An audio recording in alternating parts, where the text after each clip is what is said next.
Arestado sa droga ang panganay na anak na lalaki ni Justice Secretary Boying Remulla. Nasa frontline ng balitang yan, si Gary De Leon.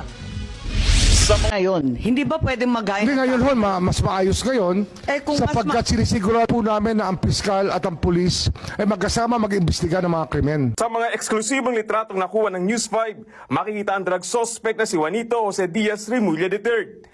Panganay na anak siya ni Justice Secretary Boying Remulla at pamangkin ni Cavite Governor John Vic Remulla.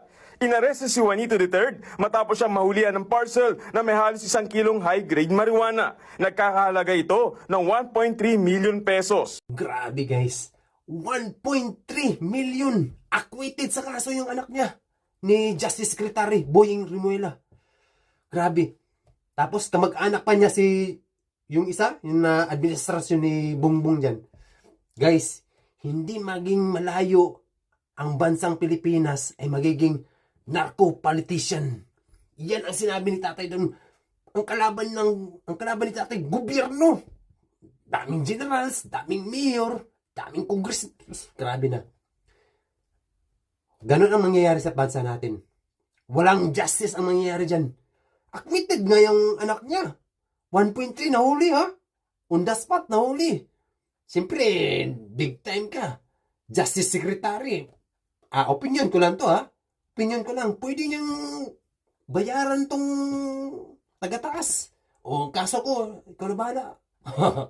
Ganun. Ganun ang batas natin dyan. Kaya kawawa, nung panahon ni tatay, talagang takot yan sila. Kasi yan lang ang tumitibag. Talagang pag-drugs. Wala. Ngayon, kayo na maghusga. Yan, isa yan sa naghuli kay tatay, yung lalaki na yan, si Justice Secretary. Tandaan niyo yan, si Boying. Kaya huwag niyong ipapasok yung dapat PDP laban, straight. Kung pwede, straight nyo na, straight na natin lahat. Huwag kayong bumoto sa online vote. Huwag kayo. Pumunta kayo sa malapit na embassy, doon kayo magboto, hands-on, papel. Ganon, huwag kayo sa online.